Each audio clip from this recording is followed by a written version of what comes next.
satu siang dengan judul Digital Signal Processing dan Deep Learning, Case Study dan Research.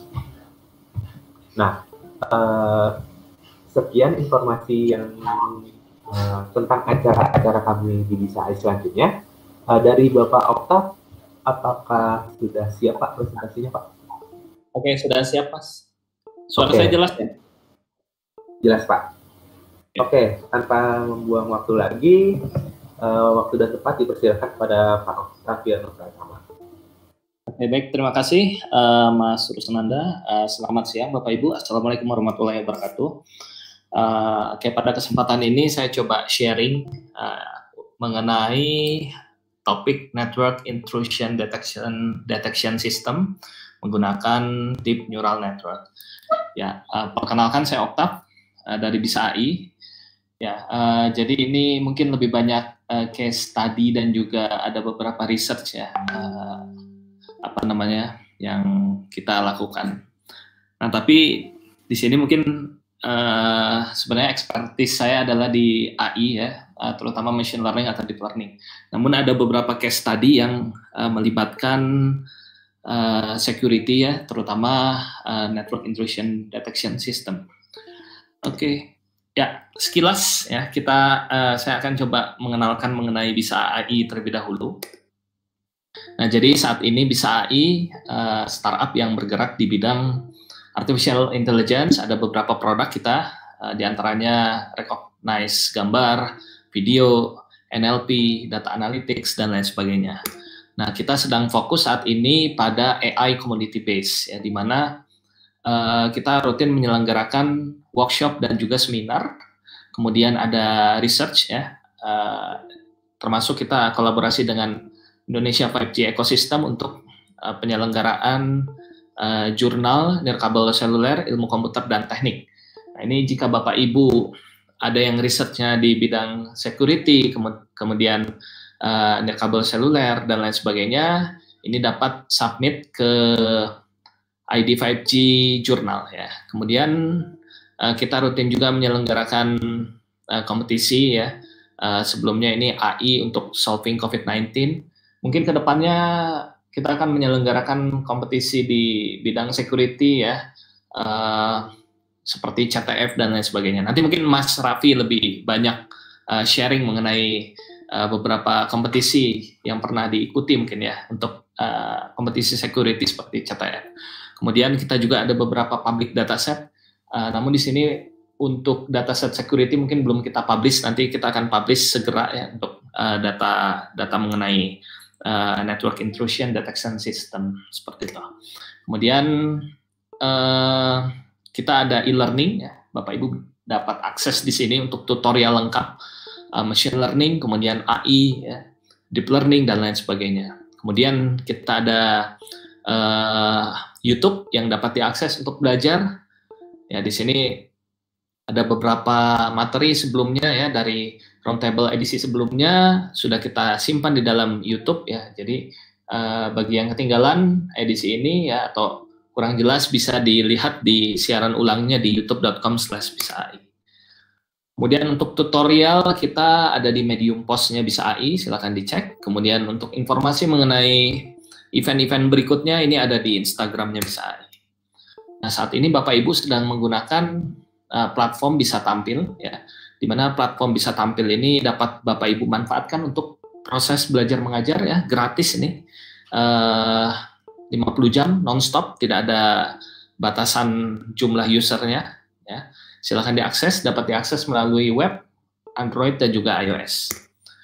Nah, saat ini kita sudah ada lebih dari 20.000 member ya. Nah, ini koreksi ya, 20.000 member yang menggunakan Bisa Tampil. Kemudian watching hour-nya sudah lebih dari 50.000 watching hour ya, dan lain sebagainya. Jadi ini sudah banyak dipakai. Silakan digunakan ya, gratis. Kodenya adalah di rumah saja. Ya. Kemudian selain itu kita rutin menyelenggarakan webinar ya, event komunitas, termasuk event kolaborasi dengan Aptikom. Oke, nah jadi topik yang akan saya bawakan di sini adalah Network Intrusion Detection System ya, dengan pendekatan deep learning. Ya, sebenarnya ini sudah banyak ya di internet kalau Bapak Ibu browsing research di network intrusion itu ada banyak sekali ya. Salah satu cara solvingnya adalah dengan approach dari artificial intelligence, ya, cabang ilmunya adalah machine learning ataupun deep learning, ya, seperti itu. Oke, nah karena approach yang digunakan adalah artificial intelligence, terutama deep learning, maka saya akan coba bahas mengenai deep learning terlebih dahulu. Oke, jadi deep learning ini bagian atau subset dari machine learning, dan juga machine learning ini adalah subset dari artificial intelligence. Ya. Nah, di mana ciri khas dari deep learning ataupun machine learning adalah performa, experience, dan juga task. Ya. Di mana kita memerlukan data experience untuk membentuk suatu model yang dapat menyelesaikan suatu task tertentu, di mana kita terus mengukur performa dari model tersebut. Ya, kalau misalnya belum bagus modelnya, maka kita ulangi kembali. Nah, contoh modelnya adalah kita misalkan mendeteksi adanya man in the middle, ya, itu bisa. Ya. Caranya bagaimana? Berarti kita harus mengumpulkan data, ya, data-data experience atau data history dari network kita, ya, data mengenai misalkan seseorang yang coba login ke dalam sistem kita atau seseorang yang coba mengambil data kita dan sebagainya. Nah, setelah kita ambil data experience-nya, kita dapat memberikan label. Apakah ini termasuk attack atau ini normal connection, seperti itu. Nah, kalau misalkan ini attack, ya, ini jadi modal kita, ya, untuk membangun model yang kedepannya dapat mendeteksi, oh, tipe attack-nya seperti ini jika diberikan package-nya seperti apa, seperti itu, contohnya. Nah, kemudian di sini juga sebenarnya melibatkan sedikit dengan data science, ya, nanti mungkin untuk tutorial lebih lengkapnya ini ada di edisi sebelumnya, ya, di YouTube-nya Bisa AI, silakan Bapak Ibu cek. Jadi saya tidak terlalu panjang membahas mengenai deep learning. Oke, nah seperti yang saya sampaikan tadi bahwa kita memerlukan data, ya. Tanpa data ya kita tidak bisa. Ini suara saya terdengar ya Bapak Ibu ya? Iya Pak, terdengar Pak. Jelas ya, oke. Ya, baik, saya coba lanjutkan ya. Nah, jadi kita perlu data, ya. Datanya ini dapat Bapak Ibu ambil melalui beberapa situs, ya, seperti contohnya dari Kaggle, kemudian dari Bisa AI pun dapat diambil datanya. Nah, salah satu yang akan kita gunakan pada hari ini adalah dataset yang berasal dari KDD-Cup, ya, tahun 99. Nanti akan saya show, ya, contoh datasetnya seperti apa. Nah, itu data itu berisi data-data mengenai network intrusion, ya. Parameter yang kita ambil bisa protokolnya, kemudian bisa informasi loginnya dan lain sebagainya. Nanti saya akan show. Ya. Oke, nah di sini mungkin lebih banyak programmingnya, ya, karena dengan AI itu kalau tipe yang kita gunakan adalah machine learning ataupun deep learning, berarti kita perlu konsep 3 tadi. Ada experience, data-data experience, ada performa yang harus kita ukur, dan juga ada task yang kita kerjakan. Nah, kita perlu tools yang dapat membantu kita untuk membuat program, ya, berbasis machine learning ataupun deep learning. Dan saya rekomendasikan adalah Python. Kenapa Python? Ya, mungkin Bapak Ibu di sini sudah menguasai security dan lain sebagainya. Nah, ini kan biasanya kita Linux user atau misalkan OS yang lain itu sudah compatible dengan Python, ya. Jadi misalkan kita mendeteksi adanya celah, nah itu bisa dengan Python dan sebagainya. Nah, ini kita gunakan Python agar integrasinya mudah dengan sistem yang lainnya, seperti itu. Oke, nah ini kita coba case yang sederhana, ya. Jadi kita ingin coba melakukan klasifikasi network attack atau penyerangan terhadap suatu jaringan, ya, dengan pendekatan machine learning ataupun deep learning.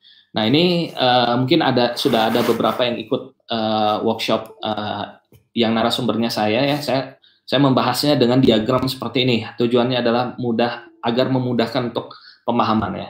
Nah, kalau kita lihat di sini untuk melakukan klasifikasi jenis attack penyerangan terhadap suatu sistem, ya, kita dapat melihat diagram seperti berikut.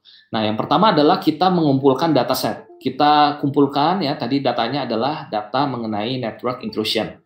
Kemudian bisa parameternya berupa protokol, ya, kemudian bisa berupa response time, ya, dan lain sebagainya.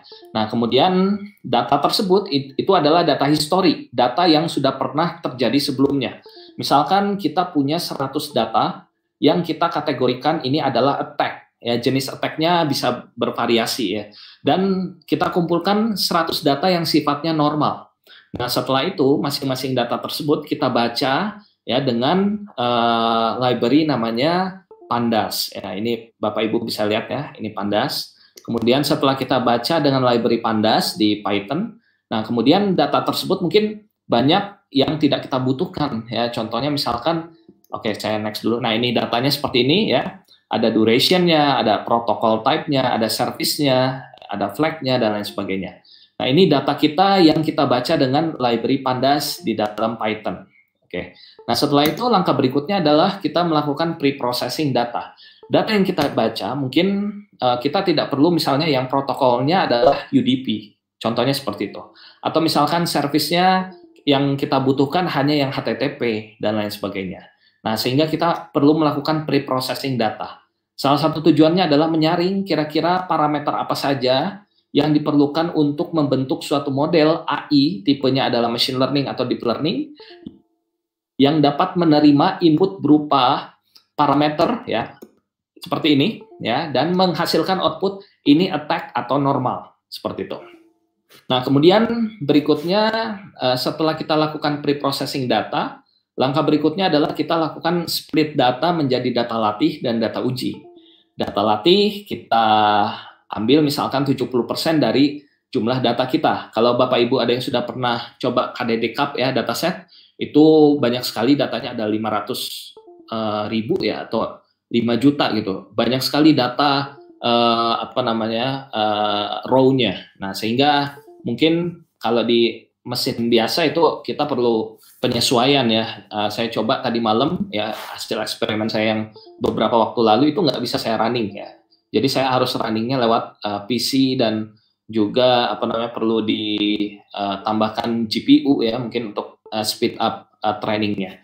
Nah, kemudian langkah berikutnya, ya, ini contohnya, ya, kita misalkan pre-processingnya adalah kita memilih, oh, ini yang guess password, ya, atau misalkan tipenya adalah spoofing, ya, dan lain sebagainya. Nah, kemudian langkah berikutnya adalah kita split data menjadi data latih dan data uji.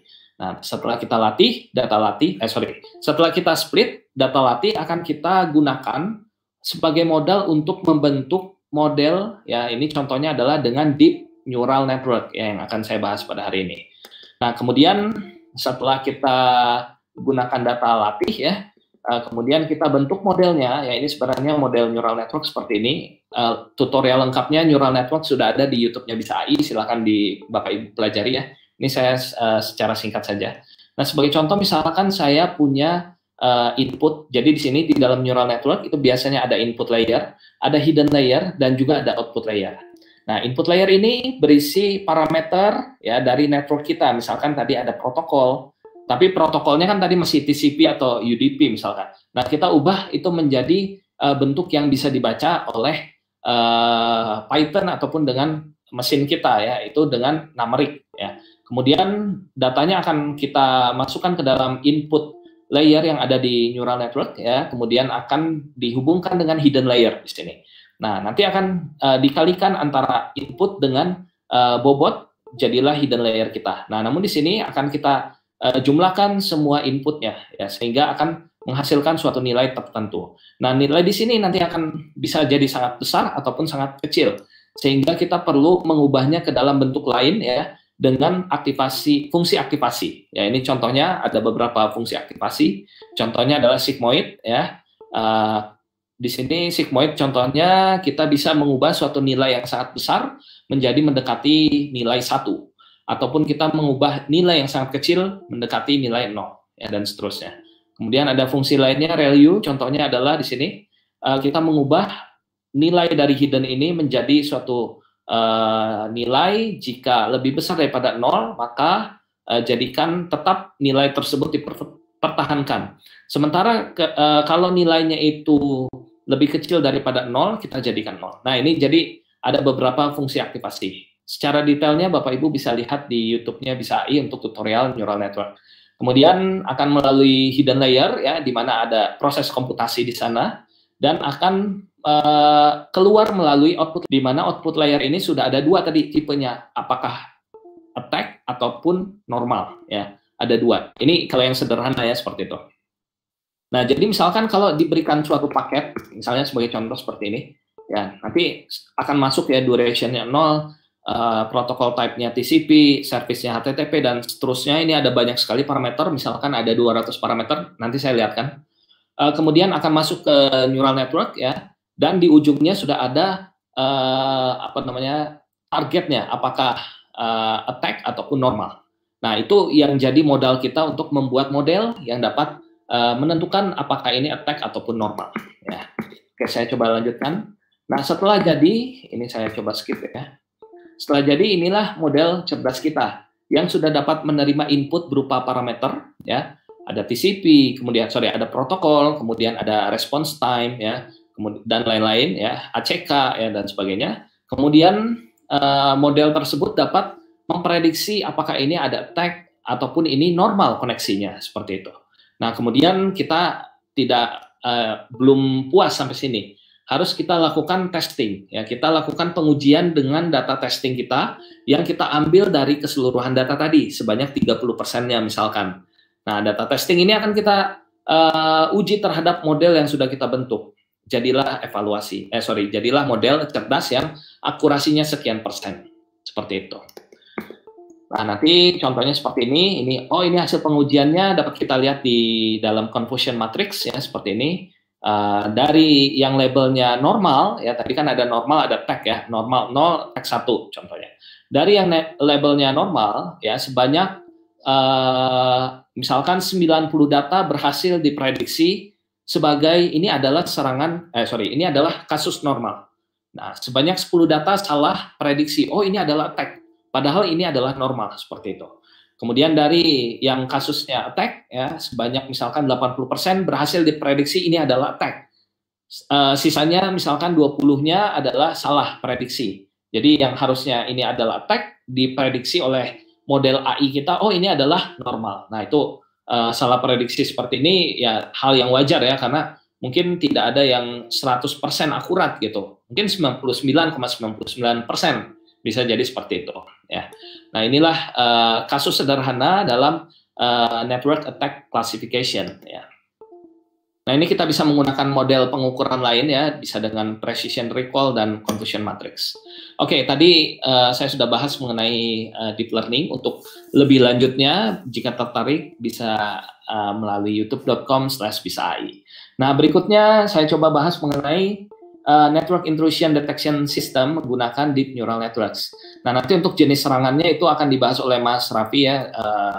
Detail saya akan skip untuk jenis serangan-serangannya, langsung fokus pada model AI untuk deteksi adanya intrusi pada jaringan kita. Nah, jadi sekilas ya, apa itu Network Intrusion Detection System? Jadi kalau ini saya ambilnya dari papernya Nias et al. Ya. Di sini menurut beliau adalah suatu sistem NIDS membantu sistem administrator untuk mendeteksi adanya breach ya di organisasinya, adanya ya semacam serangan ya, seperti itu bisa kita katakan. Nah, kemudian di sini suatu sistem NIDS ini dapat memonitor traffic dari jaringannya yang masuk ke dalam ataupun keluar dari jaringan tersebut ya. Misalkan contohnya yang paling sederhana adalah kita login ke dalam suatu sistem, misalnya sistem kita ada di cloud ya, kemudian kita login. Nah, ini salah satu yang dapat kita monitoring gitu, seperti itu. Kemudian misalkan contoh lainnya ya, kita connect dengan SSH ya, biasanya kita pasang VPN di sana agar mencegah langsung direct connection ya, dan sebagainya. Nah, kemudian ada beberapa tipe dari NIDS ya, mungkin saya skip aja, nanti Mas Raffi lebih banyak jelaskan ya. Oke, nah di sini saya coba ambil data eksperimennya ini dari KDD Cup tahun 1999. Nah, jadi ini dataset ini digunakan untuk membuat suatu detektor untuk network intrusion. Ya. Nah, di sini ada beberapa jenis attack-nya ya, yang bisa kita elaborasi lagi ya. Namun yang paling ringkas adalah tadi dua kelas tadi ya, normal ataupun attack. Sebenarnya ada banyak ya attack-nya, bisa Bapak Ibu coba sendiri nanti. Oke, nah di sini ada beberapa features ya. Features itu representasi dari data kita ya. Tadi yang sudah saya show ada protocol type, kemudian ada service ya, ada source bytes ya, berapa misalnya paket yang dikirimkan berapa ukurannya ya, kemudian ada flag ya. Flag-nya nih di sini atau normal atau error status dari connection ya. Ini bisa dilihat di datanya ada di KDD Cup 99 ya. Kemudian ada juga kalau tadi ini basic fitur dari individual TCP connection. Nah, kemudian ada juga fitur ya berdasarkan domain knowledge-nya. Nah, di sini misalkan ada login ya, 1 itu jika berhasil login, 0 misalkan gagal. Kalau ada serangan misalkan dia brute force kan statusnya mungkin 0 gitu di situ. Kemudian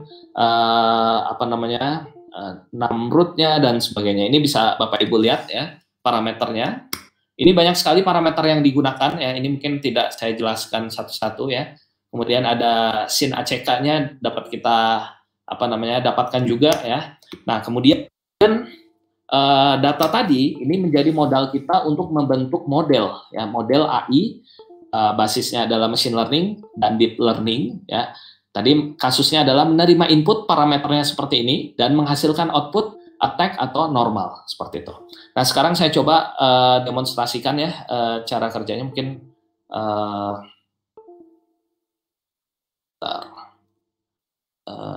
oke, yang ini.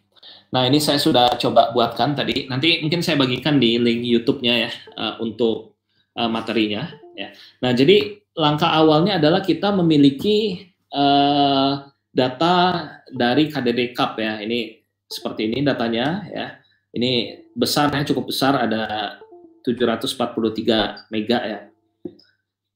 Nah, kemudian kita baca ya, kita simpan datanya. Misalkan ini saya sederhana eksperimennya di Google Colab ya, di Google Colab dengan penyimpanan datanya di dalam drive ya. Kemudian saya simpan datanya, data KDD Cup tadi. Kemudian saya ekstrak ya seperti ini. Kemudian parameternya saya definisikan ya, hasilnya seperti ini ya. Ini parameternya. Kemudian ada outcome-nya. Outcome ini jenis dari serangannya, apakah ini normal, attack-nya ada spesifik ya, ada banyak jenisnya. Kemudian langkah berikutnya adalah kita ubah ya datanya menjadi kategorikal dan juga menjadi numeric. Kenapa? Karena agar machine learning atau deep learning kita bisa membaca. Kalau belum jadi numeric itu tidak akan bisa dibaca oleh machine learning kita. Nah, seperti ini sudah semuanya menjadi numeric. Yang sebelumnya TCP ya, ini kita ubah menjadi contoh mana tadi? Sorry. Oh, ini agak sulit ya kalau dicari. Ini banyak sekali parameter yang digunakan. Ya, sebagai contoh misalkan ada source bytes-nya ya, jumlah bytes paket yang dikirimkannya berapa, kemudian destination bytes ya dan sebagainya. Ini kita jadikan numeric semua. Nah, setelah itu kita bentuk model neural network-nya tadi adalah deep neural network ya. Ini kita bisa menggunakan Keras ya secara sederhana, salah satu framework yang running di atas TensorFlow untuk kasus deep learning. Nah, kemudian setelah ini kita masukkan data yang ini ke dalam neural network kita. Ya, kita masukkan, kemudian kita latih ya. Nah, setelah dilatih, ini saya bisa mencapai 99% ya seperti itu. Tapi ini kan benchmarking data ya. Nanti real datanya ini nanti mungkin saya sedikit intro ya, bagaimana kita mendapatkannya. Nah, nanti hasilnya kita petakan ya, seperti ini jenis penyerangannya ya, guess password dan lain sebagainya. Nah, ternyata ini sudah bisa dideteksi ya dengan AI kita sendiri, kita latih modelnya. Nah, ini baru model deep neural network. mungkin kita perlu lakukan komparasi. Misalkan kita bentuk lagi dengan model machine learning ya, misalkan dengan decision tree, kita dapat berapa persen ya akurasinya. Kalau ini saya dapat 99% akurasinya. Nah, seperti itu. Nah, mesin ini, model ini nanti akan kita pasang di dalam mesin kita. Ya, mesin kita itu ya tadi bisa cloud ya, bisa internal server, atau misalkan bahkan di PC kita sekalipun juga bisa dipasang ya. Ini yang disebut dengan inference ya. Inference-nya akan kita pasang ya. Tujuannya adalah tadi mendeteksi. Oh, jika ini ada serangan, maka misalnya putus koneksinya. Ya, bisa seperti itu. Atau misalnya, oh ini normal, maka kita biarkan, loskan saja seperti itu. Nah, jadi setelah kita latih tadi ya, ini mungkin ini hasilnya. Nah, kalau case real-nya mungkin selain network intrusion ya, kita juga bisa membuat program berbasis AI, terutama deep learning atau machine learning. Contohnya seperti ini. Misalkan Bapak Ibu punya web server ya, web servernya misalkan dengan Apache, terus running Python di atasnya ya dengan WSGI. Nah, itu kan biasanya kalau dari WSGI itu web server gateway interface ya, WSGI, agar Python-nya bisa running di atas Apache, itu kita bisa outputkan log-nya setiap ada yang akses API kita misalkan ke dalam suatu log file. Nah, kemudian nanti akan masuk ke log file nih. Nah, nanti network administrator itu akan memisahkan, ini dicurigai sebagai serangan ya. Kenapa? Misalkan ada percobaan login berulang kali dan sebagainya. Nah, nanti akan dikasihkan tanda label oleh network administrator atau expertnya di situ. Akan dikasih label 1. Kemudian, oh ini berhasil koneksi dan lain sebagainya. Ini akan dikasih label 0. Artinya ini adalah normal connection.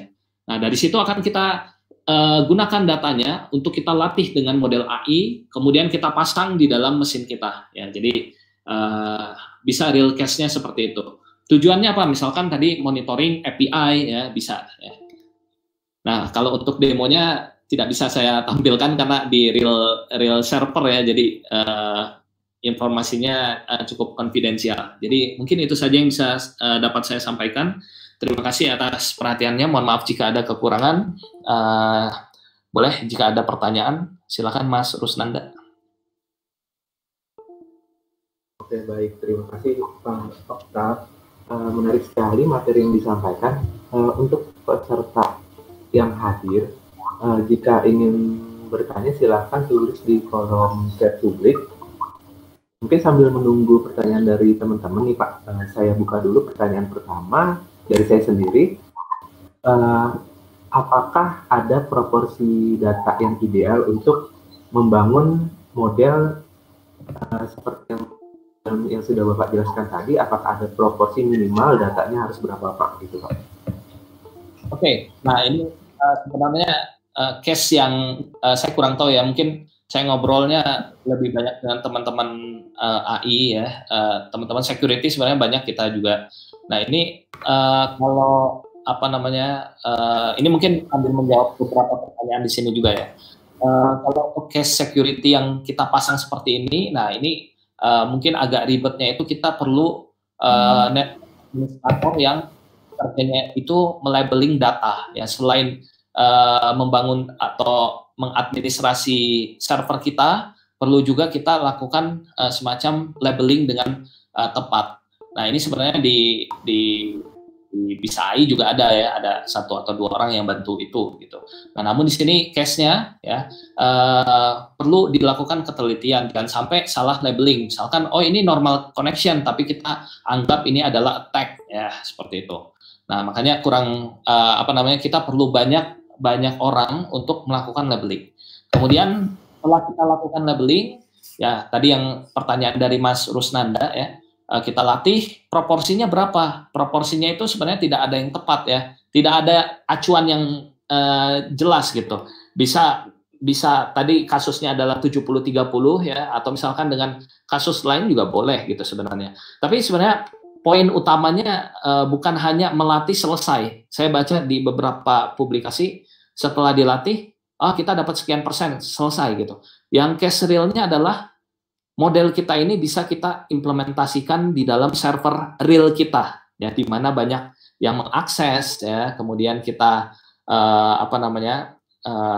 kasus yang paling sederhana adalah API ya. Jadi misalkan kalau networknya agak sulit, kita coba dari API terlebih dahulu.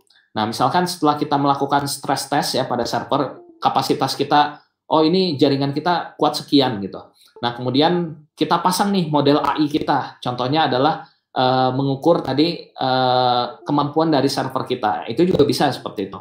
Nah, jadi sebenarnya AI ini fleksibel, tidak ada acuan yang jelas berapa jumlah data yang kita butuhkan, ya. Kemudian tasnya juga bervariasi, ya, tidak harus network intrusion, bisa juga API atau SQL injection detection, gitu kan, bisa seperti itu.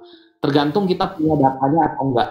Dan sejauh yang saya cari, ya, di Kaggle ataupun di online, biasanya datanya konfidensial, ya. Jadi agak sulit kita mengembangkan gitu, karena banyak yang konfidensial, ya, karena data security ya kalau kita bocorkan ya bahaya bagi yang pemilik data itu, gitu, seperti itu. Nah, jadi kalau saran saya mulai dulu dari case yang sederhana, dari API dulu. Misalnya API, oh ini response time gini. Kalau di API ya ada 3 hal penting yang menurut saya perlu kita perhatikan. Yang pertama adalah response time. Biasanya kalau saya acuannya adalah jika di bawah 200 ms itu yang kedua adalah kita muncul respon body dari JSON ya ataupun XML, ini sudah oke. Dan yang ketiga, jika pesannya adalah 200 ya, kodenya adalah 200, ini oke. Nah, tiga parameter ini bisa Bapak Ibu coba dulu ya.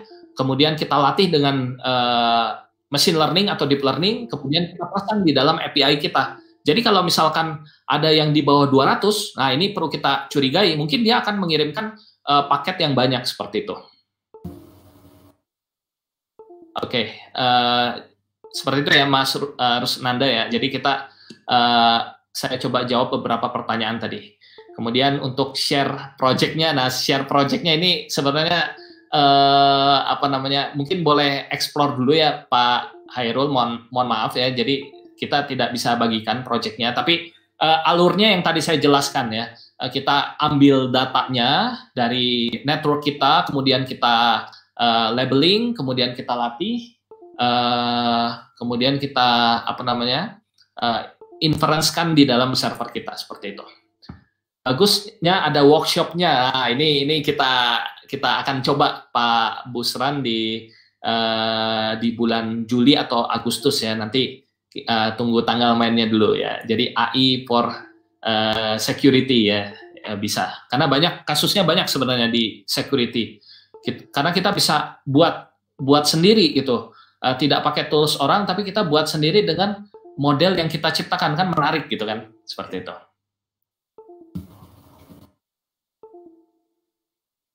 Ya, apakah NIDS dengan deep learning mampu mengenali malicious traffic yang disembunyikan dengan protokol tunneling? Nah, ini jadi sebenarnya seperti ini Pak Teddy. Kalau yang saya lihat ya, ini menurut saya ini bisa dilakukan semua. Yang penting kuncinya adalah kita punya datanya.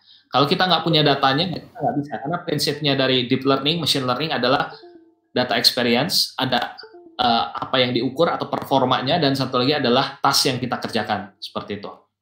Jadi menurut saya bisa gitu. Yang penting ada datanya. Kalau nggak ada datanya ya nggak bisa. Kemudian dari Pak Ghazali, Muhammad Farudin Ghazali, bentar saya coba baca dulu. Dataset yang dikumpulkan harus banyak ya. Ini menarik nih.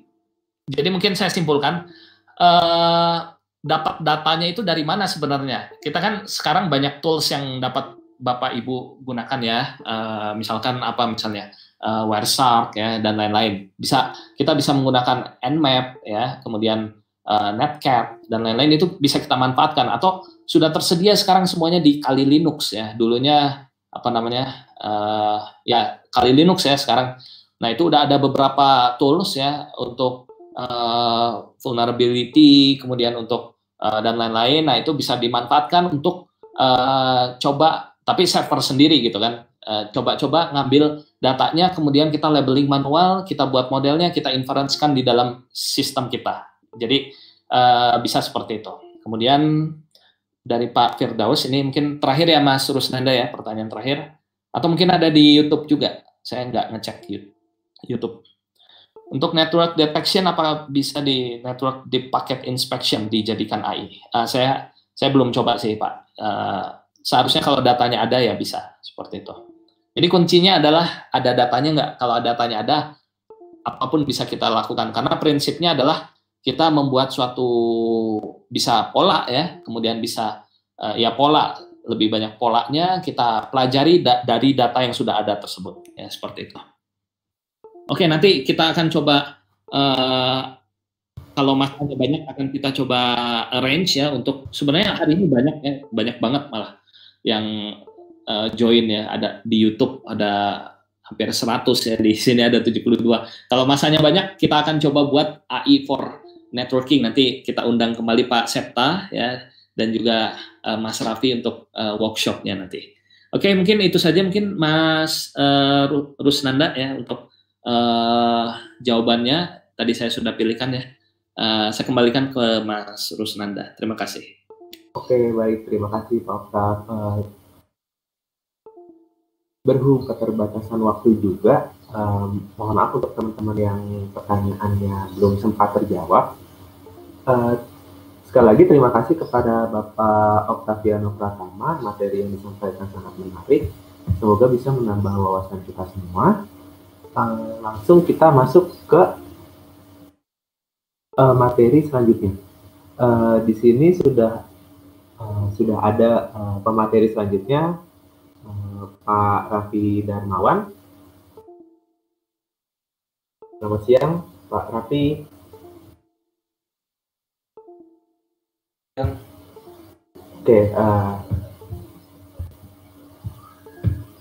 Oke, bisa dipersiapkan untuk presentasinya. Sebelum itu kita coba lihat CV singkat dari Pak Raffi Darmawan ini. Beliau merupakan seorang cyber security spesialis di PEGI. Sekarang sedang menempuh pendidikan master degree Manajemen Information System di University of Gunadarma. Nah, oke, kita langsung sudah terlihat materi presentasinya. Apakah